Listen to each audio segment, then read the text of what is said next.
रजनी को बचपन से ही पेंटिंग का बहुत शौक था। वो हमेशा से ही पेंटर बनना चाहती थी, पर उसके माँ और पिताजी ने उसको कभी भी इस चीज के लिए सपोर्ट नहीं किया और उसकी शादी नीरव से हो गई। नीरव रजनी को बहुत प्यार करता था, पर रजनी हमेशा चुपचाप ही रहती। वो इस शादी से खुश नहीं थी।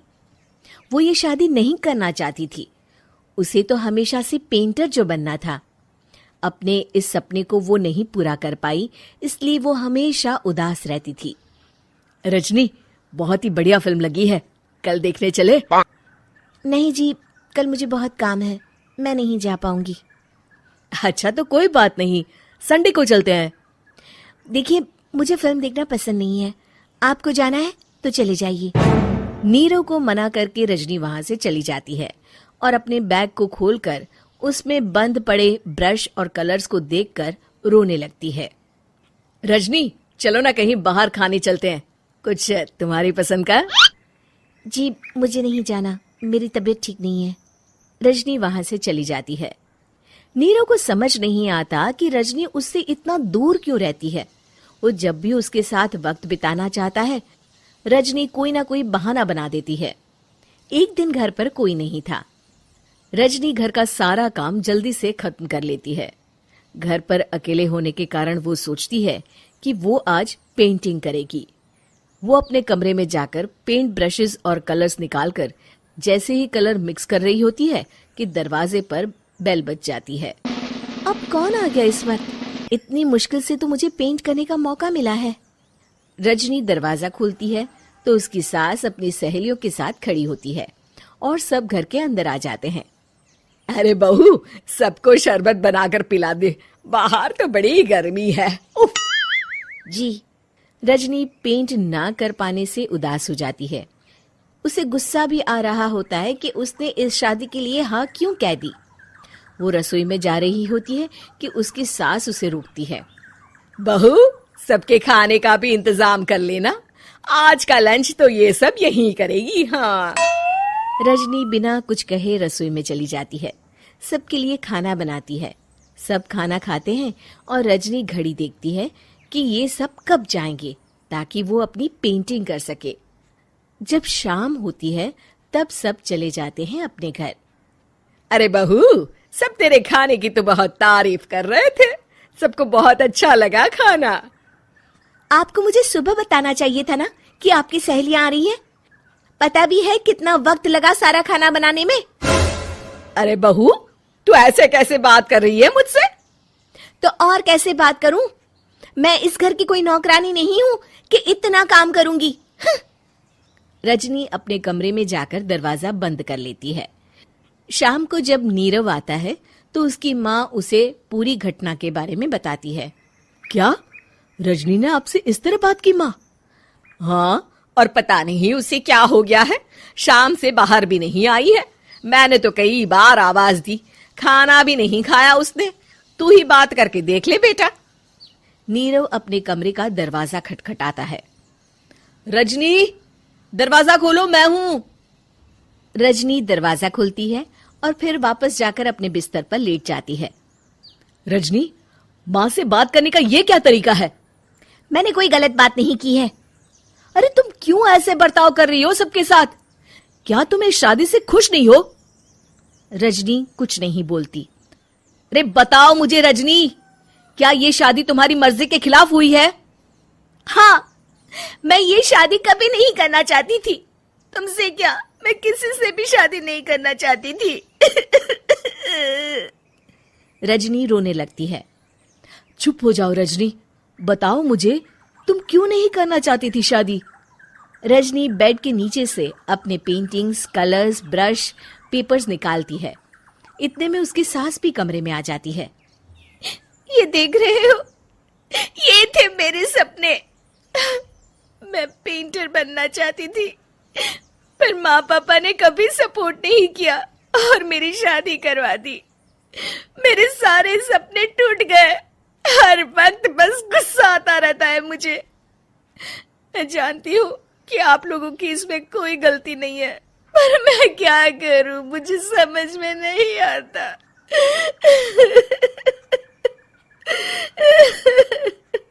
रजनी फूट फूट कर रोने लगती है। मुझे माफ कर दीजिए, आप दोनों के साथ मैं बहुत बुरा बर्ताव कर रही हूँ।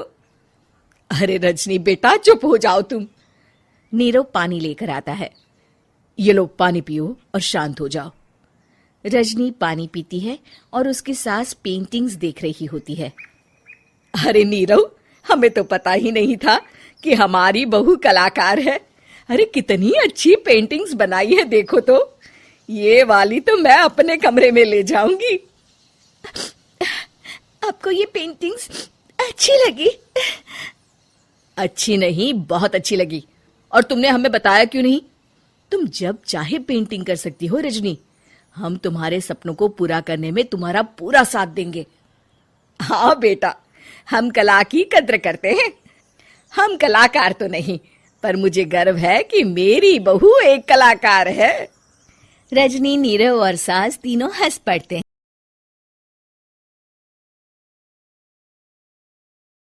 क्या करूं, मैं इतनी सुंदर हूं तो। श्रीवास्तव मौसी का जब बेटा हुआ था, उन्होंने तभी ठान लिया था कि अपने बेटे के लिए सबसे सुंदर लड़की का हाथ मांग कर लाएंगी।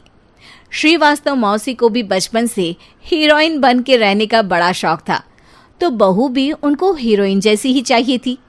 एक दिन उन्होंने मिस गाजियाबाद डिम्पल से उसकी शादी करवा दी। यहाँ बस एक ही दिक्कत थी। डिम्पल को फेस मास्क बनाना तो आता था, पर आटा गूंथना नहीं आता था। बातें तो पक्की पक्की करती थी, पर रोटियां कच्ची पक्की बनाती थी। कमला बहन, मानना पड़ेगा, आप शहर की सबसे सुंदर लड़की को ब्याह कर ले आई है अपने बेटे के लिए। अब इसमें हमने तो कुछ नहीं किया भाई साहब, सब ऊपर वाले की कृपा है। जी जी, तो क्या क्या कर लेती है आपकी बहू? सब कुछ। जाओ बेटा डिम्पल, शर्मा जी के लिए थोड़ा नाश्ता पानी बना लाओ। डिम्पल नजदीक जाकर श्रीवास्तव मौसी के कान में फुसफुसाती है। मम्मी जी, नाश्ता बनाना तो नहीं आता, सिर्फ पानी ले आओ। अरे बेटा, तुझे देखने कितने लोग आए हैं, इन सबको पानी पिलाने का ही इरादा है क्या? सुंदर हूँ इसलिए देखने आए हैं। क्या करूँ, मैं इतनी सुंदर हूँ तो आप ही बताओ ना, क्या करूँ मैं? अरे बेटा, कुछ मत कर, खाना बनाना सीख ले बस। श्रीवास्तव मौसी के लिस्ट में सुंदरता सबसे ऊपर आती थी और उन्हें उसी का फल मिला। उनके बेटे अशोक ने एक दिन माँ से शिकायत की। माँ, कैसी बहू ढूंढ कर लाई हो? मैं शाम को थक हार कर घर लौटता हूँ तो मुझे कहती है, आज पेडिक्योर करना है, करवा दोगे? अरे जबकि दिन भर काम करके पाँव मेरे थके थे। अरे बेटा ठीक है ना, धीरे धीरे सीख जाएगी। अरे क्या सीख जाएगी माँ, उससे कुछ भी नहीं आता। हफ्ते भर का शेड्यूल बना लिया है उसने, पेडिक्योर, हेड मसाज, मुल्तानी मिट्टी का ये वो, अरे पता नहीं क्या क्या। अरे मुझे तो नाम भी नहीं आते। देख बेटा, खाना बनाना, सब्जी काटना, ये सब सीखा जा सकता है, पर सुंदरता नहीं सीखी जा सकती। इतनी सुंदर बहू मिली है, फिर भी तू खुश नहीं है, कैसा बेटा है तू? श्रीवास्तव मौसी का मानना था कि समय रहते बहू सब सीख जाएगी, पर मिस गाजियाबाद से शादी कराने के बाद घर का जो नाम हुआ है वो जरूरी है। अरे सबकी बहू खाना बना लेती है, हमारे घर में तो काम वाली दीदी भी है, पर हमारे घर में जितनी सुंदर बहू है ना, उतनी किसी के घर में नहीं। ऐसा श्रीवास्तव मौसी सबको कहती रहती। फिर एक दिन वो हो गया जो नहीं होना चाहिए था। डिम्पल को पिंपल हो गया। डिम्पल घर में छुपी बैठी थी, पर ऐसी खबर छिपती कहाँ है। शर्मा जी घर में अपने बेटी की शादी का न्योता देने आए तो उन्होंने पूछ लिया, अरे आज आपकी बहू नहीं दिख रही? हाँ, वो ना थोड़ा काम में बिजी है, आती ही होगी। और इतने में डिम्पल सही में किसी काम से वहां आ जाती है। बस शर्मा जी की नजर पड़ जाती है डिम्पल के पिंपल पर, जो उन्हें चांद पे दाग जैसा लगता है। पूरे शहर में बात फैल जाती है कि डिम्पल को पिंपल हो गया है। ये दिक्कत काफी गंभीर थी और श्रीवास्तव मौसी को पता था कि अगर ऐसा चलता रहा तो उन्होंने जो हासिल किया था सब मिट्टी में मिल जाएगा। उन्होंने फट से डिम्पल को अपने कमरे में बुलाया। अरे बेटा, शर्मा जी के बेटे की शादी 1 हफ्ते में ही है। हमें उससे पहले ही तुझे वापस सुंदर बनाना पड़ेगा। तू बता, तुझे मेकअप के लिए क्या क्या चाहिए? डिम्पल की दी गई लिस्ट का सामान श्रीवास्तव मौसी शाम को ही ले आती है और उसके बाद शुरू होता है डिम्पल का मेकओवर। 1 हफ्ते में सारे क्रीम्स पाउडर टेस्ट हो चुके हैं और डिम्पल और श्रीवास्तव मौसी रेडी हो जाते हैं शर्मा जी के बेटे की शादी के लिए। शादी के दिन डिम्पल बहुत सुंदर लग रही थी। श्रीवास्तव मौसी को उम्मीद थी कि बस अब तो हर जगह वो और डिम्पल ही छाए रहेंगे, चाहे शादी किसी की भी हो। पर जब वो शादी में पहुंचते हैं तो उन्हें बाहर शर्मा जी लोगों का स्वागत करते मिलते हैं। अरे कमला जी, सही समय पर आई हैं। आप ही का इंतजार था। हमने भी हमारे बेटे के लिए मिस अहमदाबाद ढूंढी है। डिम्पल और श्रीवास्तव मौसी दोनों के मुंह खुले के खुले रह जाते हैं शर्मा जी की बहू को देखकर। वो तो डिम्पल से भी ज्यादा सुंदर थी। क्यों, हमने भी अच्छी बहू ढूंढी है ना? हाँ हाँ शर्मा जी, बाकी आजकल के ज़माने में सुंदरता से क्या होता है भाई। देखो, बूढ़े तो सब होते हैं। मैं तो मानती हूँ कि बस रोटियां गोल बना दे, इससे ज़्यादा क्या चाहिए। सुंदरता का क्या है, ढल जाती है, पर गुण वो हमेशा रहते हैं। अरे वाह, इतना बड़ा ज्ञान आपको कोई गुरु भी नहीं देता जितना बड़ा ज्ञान आपको एक छोटे से पिंपल से मिल गया। अगले दिन जब अशोक डिम्पल से बात कर रहा होता है, कल शादी में मिस अहमदाबाद के बाद सब मिस गाजियाबाद यानी तुमको ही देख रहे थे। क्या करूं, मैं इतनी सुंदर हूं तो आप ही बताओ क्या करूं? क्या करूं मैं तो कहती हूँ कि घर का कोई काम कर या फिर बाहर अपने लिए कोई काम ढूंढ ले। है? क्या कहा माँ जी? हाँ जी, सुंदरता का क्या है? कल तूने मिस अहमदाबाद से मात खाई, आगे कोई मिस हैदराबाद आ जाएगी या मिस फैजादाबाद आ जाएगी, इसलिए काम पर ध्यान दो। हाँ। और कुछ महीनों बाद, अरे बहू, काम करने के बाद तू सुंदर नहीं, अति सुंदर हो गई है।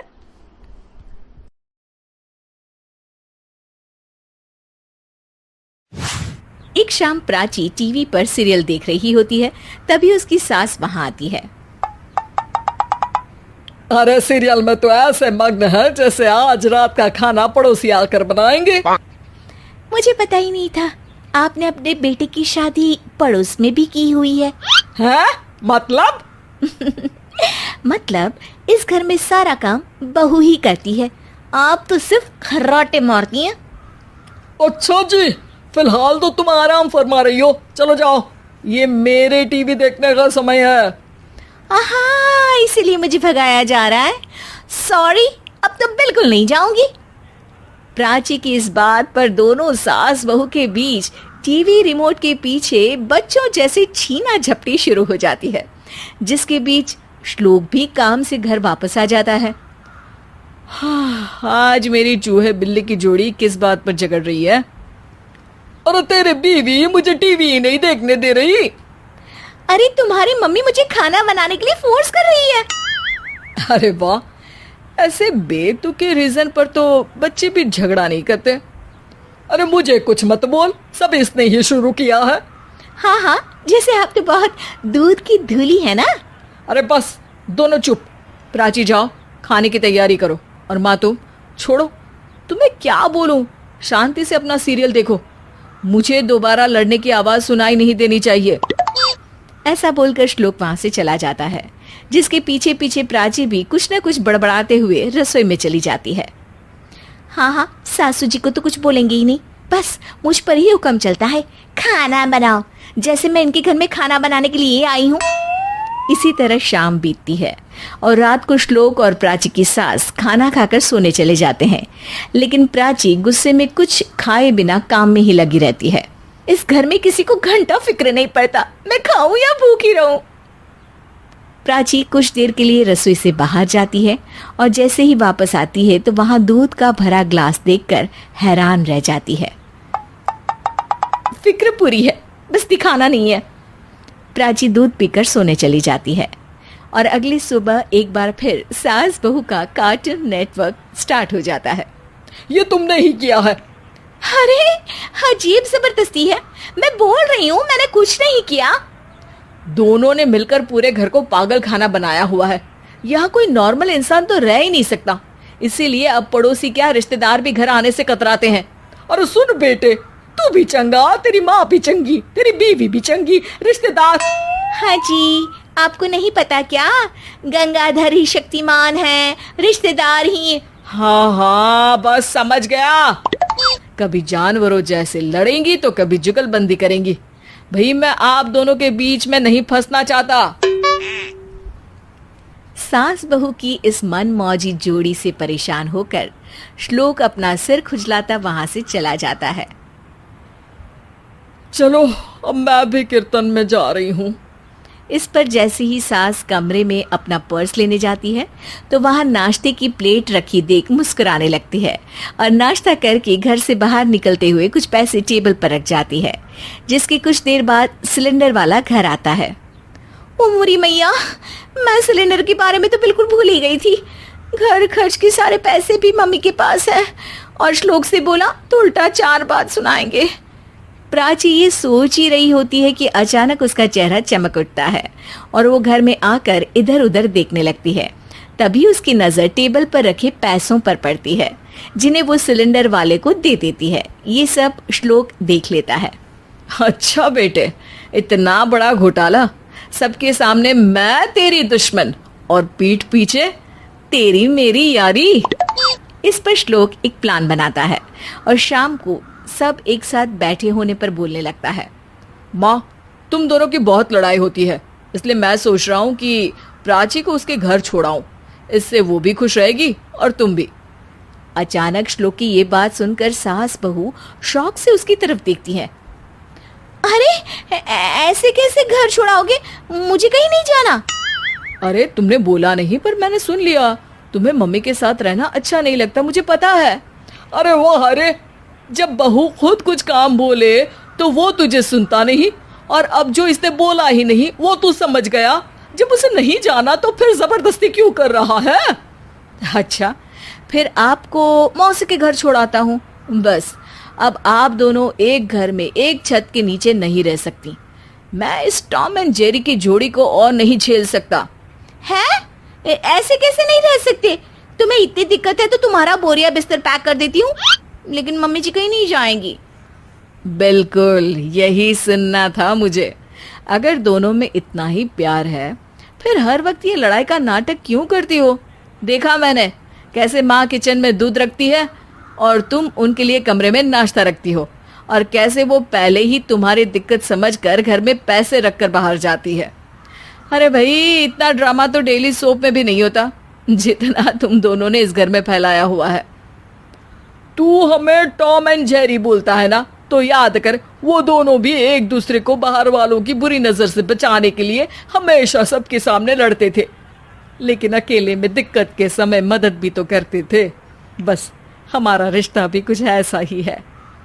और वैसे भी अगर सास बहू में तू मैं नहीं होती तो दुनिया वालों को कहानियां कैसे मिलेंगी?